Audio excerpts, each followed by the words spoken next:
All right, y'all, you're Locked On Falcons. I'm your host, Aaron Freeman, and today is the official 2022 preview here on Locked On Falcons, where I'll be giving you my official prediction for the Falcons record, some stat projections for some key players, and who I think will win this year's Super Bowl. You are Locked On Falcons, your daily Atlanta Falcons podcast. Part of the Locked On Podcast Network, your team every day.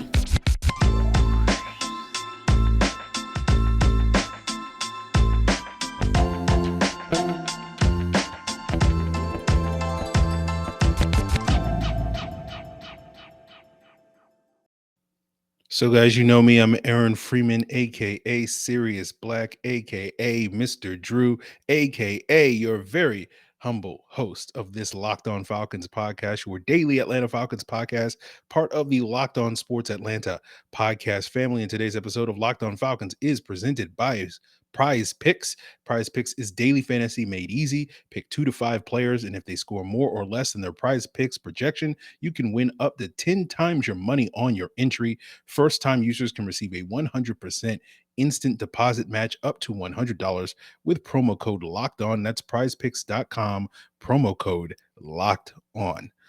So, guys, we thank you for making Locked On Falcons your first listen each and every day. Of course, Locked On Falcons is free and available on a variety of podcast platforms, including Apple, Odyssey, Google, Spotify, and of course, on YouTube. Make sure you subscribe to Locked On Falcons on YouTube. Hit that bell, give us a like, and you will get the video version of the podcast the night before the audio drops. So, guys, today is basically my season preview. I do this pretty consistently year after year in the lead up to week one, the kickoff game. And basically, I'll give you my official record prediction for the Falcons. I'll give you some statistical projections in which I went deep in terms of, numerous spreadsheets to give some fairly, I think, realistic projections for players. Obviously, it's hard to predict those things, but we'll take some shots at the dark. I'll give you my Super Bowl pick as well, and ultimately where I think the Falcons are going to be picking in the draft, because unfortunately I do not have the Falcons winning the Super Bowl. I know, much to the surprise of everyone out there. But let's jump right into that win-loss prediction, going week by week. Week one, I have the Falcons losing to the Saints 27-20.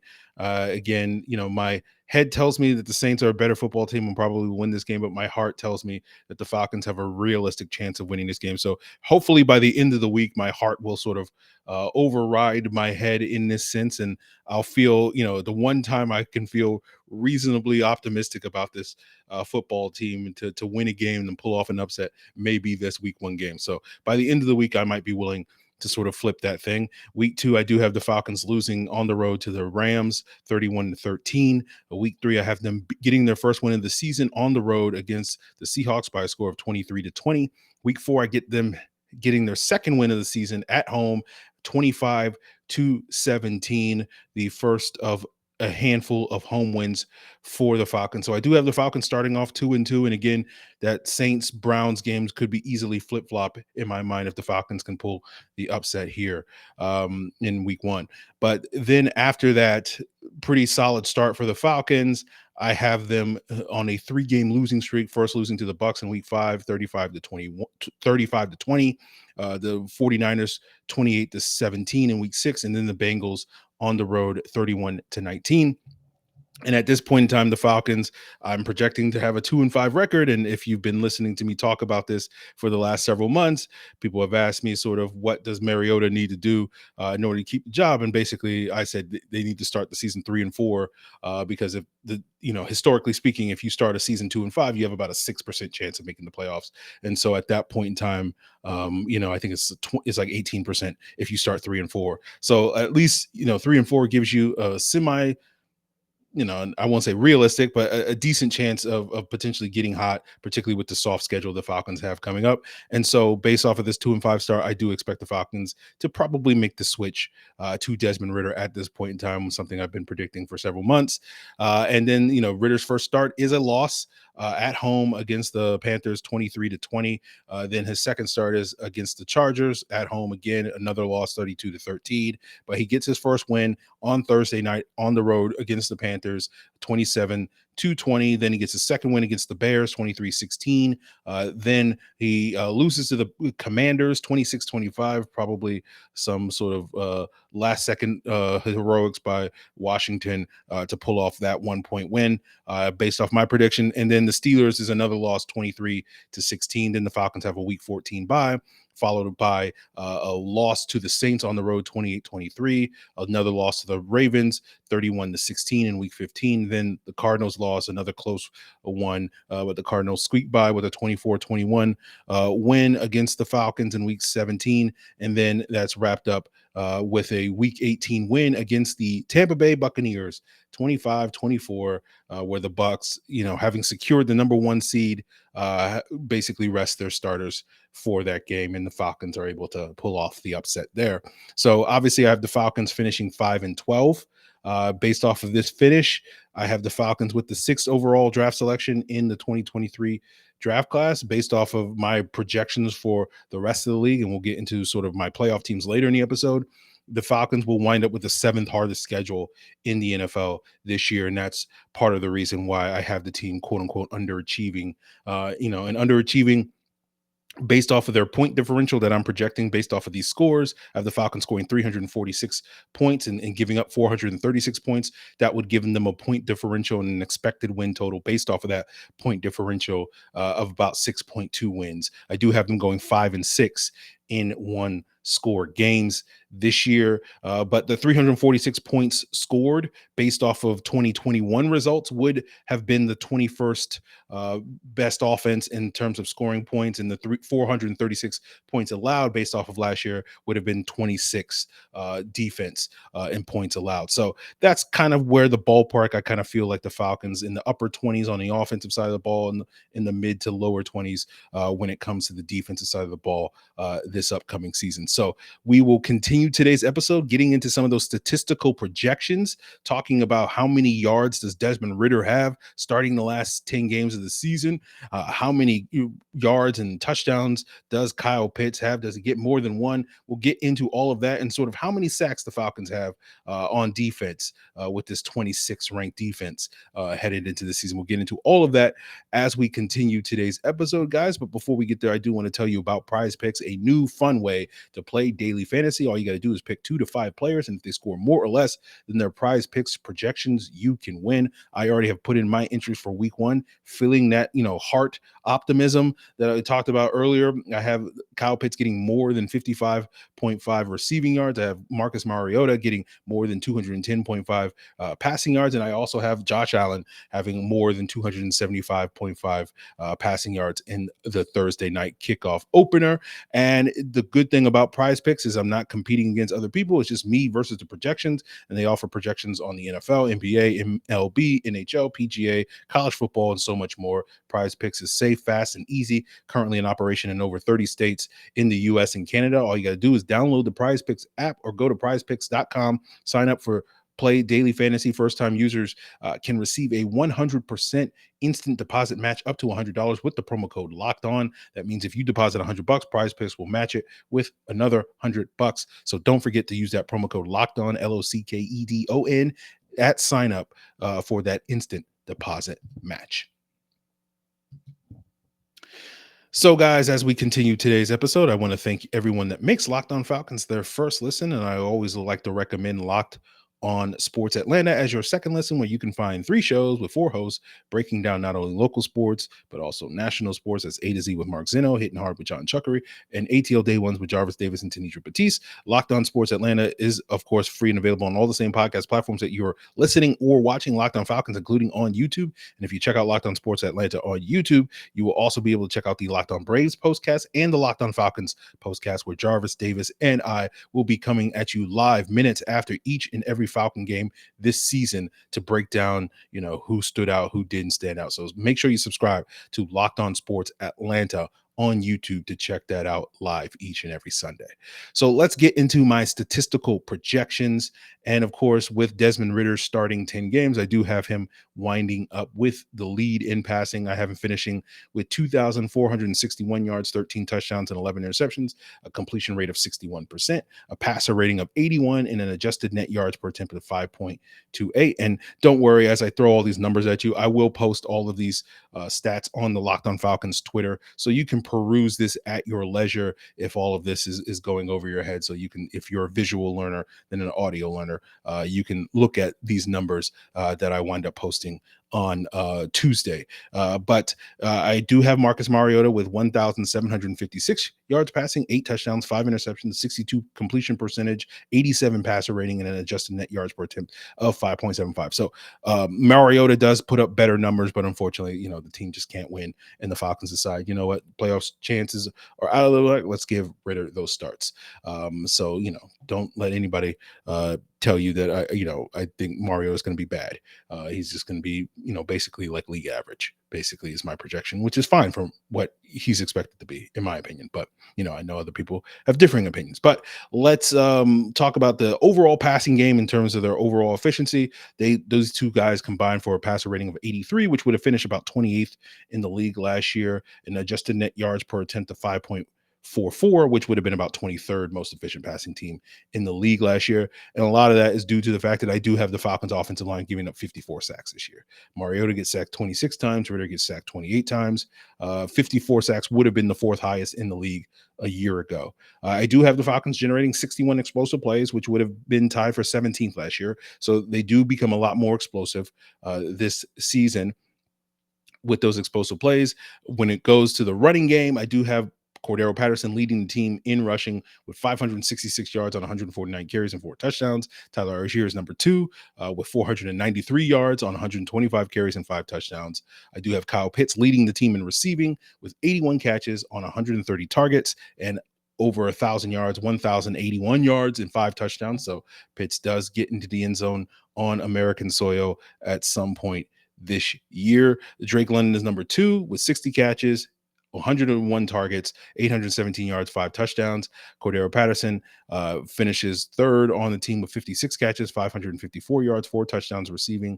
So he does eclipse over 1,100 yards from scrimmage. Brian Edwards has 46 catches for 605 yards and 3 touchdowns. Olamide Zaccheaus does get his career high by 1 catch with 32 catches, 383 yards and a touchdown. I have Younghoe Koo going 33 of 37 on field goals. And switching to the defensive side of the ball, I only did sack, pressure, and interception projections. And I really only did the pressure projections for like guys in the front 7, not necessarily projecting, how many pressures the safeties get and whatnot. But, I don't really care about tackles.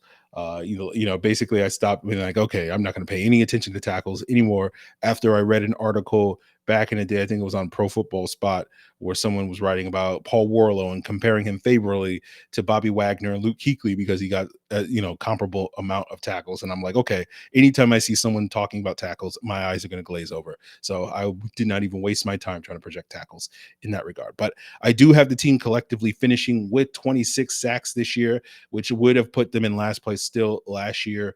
Based off of last year's finishes, this is a little shy of the 30+ projection that I had, was more optimistic for earlier this summer. And I think the main reason why my official projections are a little lower than where I was kind of leaning a couple months ago is because we did not get that impact interior defensive line signing that I hoped we would get. I do have Lorenzo Carter leading the team with 6 sacks this year, followed by 4 sacks each for Arnold Ebiketie and Grady Jarrett. I do have Grady Jarrett leading the team with 42 pressures, barely ahead of Carter's 41. Ebiketie has 36.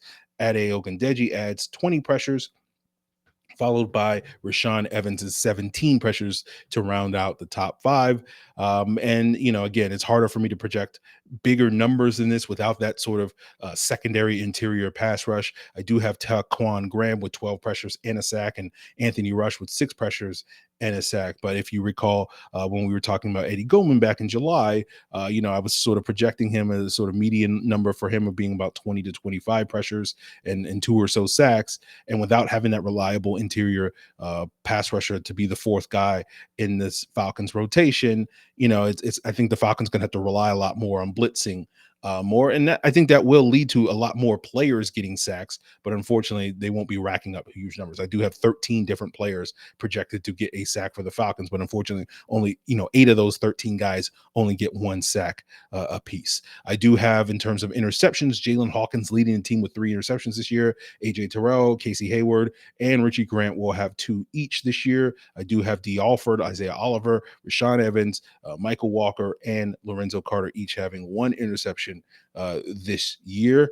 And again, I'll throw up these projections on the Locked On Falcons Twitter so that you can peruse them at your leisure. But we will close out today's episode by getting into my Super Bowl predictions now that the Falcons predictions are over. And we'll also talk about, where I ultimately see the Falcons could potentially go in the draft based off of these projections. And we'll get into all of that as we continue today's episode, guys. But before we get there, I do want to plug the Locked On Bulldogs podcast as another option for your second listen. Of course, Clint and Daniel have you covered with all things Bulldogs football. And those guys, I'm sure, will be talking that talk all about their week 1 blowout of the Oregon Ducks and why that team should be number 1 heading into week 2 over those pesky Alabama Rolling Tide, but Crimson Tide, I'm sorry. But you can check out Locked On Bulldogs on your favorite podcast platform, including on YouTube. And guys, it's been a minute since I've told you about Built Bar, the protein bar that tastes just like a candy bar, but it's even better than a candy bar because Built Bars not only taste good, they're good for you. They're low in sugar, calories, and carbs, high in protein, high in fiber. Built Bars are all covered in 100% real chocolate, and you can get limited time flavors like the strawberry. It's back. It's one of my favorites. You got the granola flavors, you got cookie dough chunk, and they have a new flavor called Cougar Tail that I have not tried yet. It's part of their NIL deal with BYU, but it's a maple donut flavored Built Bar. So I'm going to try it to see, whether or not I should be supporting, Tyler Algier and Zach Wilson's alma mater and Blake Freeland, possibly a future Falcons, alma mater. But if you don't want to try any of those limited time flavors, of course, you got tried and trues like cookies and cream, double chocolate, coconut almond, cherry barcia, and so much more. Find your favorite, try a mix box. All you got to do is go to built.com. And when you do, use the promo code locked on 15 and you'll get 15% off your order. That's promo code locked on 15, LOCKEDON 15 for 15% off at built.com. So, guys, make sure you subscribe to Locked On Falcons on YouTube if you haven't already, and make sure you give us a rating. And that 5-star review really helps us out on your preferred podcast platform, Apple, iTunes, and all that various stuff. So, let's get into my Super Bowl pick. But we'll start off by giving you the 7 teams that I have making the playoffs in each conference. I do have the Bills earning that 1 seed in the AFC with a 14-3 record, followed by the Colts making their playoff push at the 2 seed with 13-4. The Bengals are the 3 seed with 12-5 record, and the Chiefs win the AFC West with an 11-6 record. But those teams wind up beating up on each other, and so you're not going to have the monster records in the AFC West that we've grown accustomed to in recent years. The Ravens get the 5 seed at 11-6, and the Chargers and Broncos get the 6 and 7 seed respectively with 10-7 records. So 4 new teams in the playoffs in the AFC. I do have the Raiders finishing 9-8, so very close to making the playoffs, and the only last place team in the league this year that has a winning record. Now, moving on to the NFC, I have the Bucs getting that 1 seed, as I mentioned earlier, with a 13-4 record. The 49ers and Trey Lance getting the 2 seed, 12-5. Packers follow them up and the 3 seed at 12-5. The Eagles win the NFC East with an 11-6 record at the 4 seed. The Rams are the top wild card with a 12-5 record. The Saints finished 10-7. Unfortunately, being able to beat the Bucs at least once per year allows the Saints to sort of pad their win total a lot more easily and get into the playoffs at 10-7. And the Vikings round out the NFC playoff picture with a 9-8 record. So 2 new teams in the NFC with the Saints and Vikings making the playoffs. I do have the Bills beating the Chiefs in the AFC Championship game, and I have the 49ers beating the the Bucks in an NFC championship game. And I do have the Bills beating the 49ers in the Super Bowl. And I don't really feel great about that NFC prediction. I'm going to ride the Bills all year long, but I don't feel great about that NFC Super Bowl projection because basically the four teams that I do think are legit contenders, Tampa Bay, San Francisco, the Rams, and Green Bay, I think are all kind of fatally flawed. And ultimately, who's going to win the NFC, I think, is going to be who's the hottest at the end of the year, who's the healthiest at the end of the year. And those things are hard to predict. But there were different scenarios where when I was running through it, I was like, okay, well, in this scenario, the Packers could win, and the Bucks could win, or the Rams could. And so it was really hard to project that. So ultimately, I settled with the 49ers winning it. And of course, as I mentioned earlier, I do have the Falcons with their 5-12 finish, finishing with the 6th overall draft pick. And unfortunately, much to the blow of the brand, I know this is a downer of an episode. The Falcons go 5-12. The Saints make the playoffs. And I have the Falcons not being able to snag Will Anderson and Jalen Carter picking 6th overall. I think they'll probably have to pick in the top 4 to get one of those two guys in the draft. They'll probably wind up getting, like, I don't know, Northwestern offensive tackle Peter Skoronski with that 6th overall pick. And I do have them passing on CJ Stroud out of spite. The brand is strong at that 6th overall draft selection. I think, Stroud is not going to be one of the top 5 picks in this draft. Probably Bryce Young and Anthony Richardson is kind of where I'm leaning right now. Maybe Will Levis sort of sneaks in there. We'll sort of see how the rest of the season plays out, but we'll certainly keep an eye on the quarterback conversation because it's going to be integral to the Falcons' future over the next 6 months. So we'll get into all of that as we continue Locked On Falcons throughout the year. But guys, that's going to do it for this season preview. Again, I'll put all this information up on the Locked On Falcons Twitter page on Tuesday morning so that you can peruse this at your leisure when you're supposed to be working, your first day back off of Labor Day, and you'll just be looking at your phone, being like, what? Aaron had this guy having this many yards? What is this all about? He's crazy. Felipe Franks has more catches than Jared Bernhardt. This is ridiculous. So, you can look forward to all of that on Tuesday morning on the Locked On Falcons Twitter handle. So guys, that's going to do it for us here on this preview. Why not continue your second listen for an additional preview, which is the Ultimate Football Preview, which has been running since last week on the Locked On Podcast Network on its own feed, the Ultimate Pro Football Preview 2022. Just search for it on your preferred podcast platform, including Odyssey, YouTube, or wherever you get your podcast. It is 8 days of previewing division by division with the local experts, Odyssey insiders, and betting tips from Lee Sterling of Locked On Bets. So find it all on the Ultimate Pro Football Preview 2022 on your preferred podcast app. And guys, tomorrow's episode will be joined by Jeff Schultz of The Athletic and Scott Bair of AtlantaFalcons.com to give additional previews of this Falcons season. Hopefully those guys will feel a little better about the Falcons finishes than my 5-12 prediction. But, you guys knew this was coming. All right. They don't call me Mr. Drew, aka the negative Nancy Drew, on this podcast for nothing. So look forward to Jeff and Scott joining me on tomorrow's episode. Of course, we got a crossover Thursday with Ross Jackson of Locked On Saints later in the week. And then, of course, we'll be joined by Jarvis Davis of Locked On Sports Atlanta and ATL Day Ones on Friday to preview to this week 1 game. So we are right on schedule for the season. Guys, I'm looking forward to it. And hopefully over the course of this week, I'll feel a lot better once we start getting some of those injury reports a little bit later in the week about the Falcons being able to pull off the upset this week against the Saints. So guys, really appreciate you tuning in for another episode of Locked On Falcons. Make sure if you want to provide any of your feedback on any of the projections I had on today's episode or any type of feedback, of course, you can do so via Twitter at Locked On Falcons, via Facebook at Locked On Falcons. You can send an email to lockedonfalcons@mail.com. And of course, make sure you leave a comment here on the Locked On Falcons YouTube channel. Really appreciate it, guys. I hope you had a great weekend. Till then.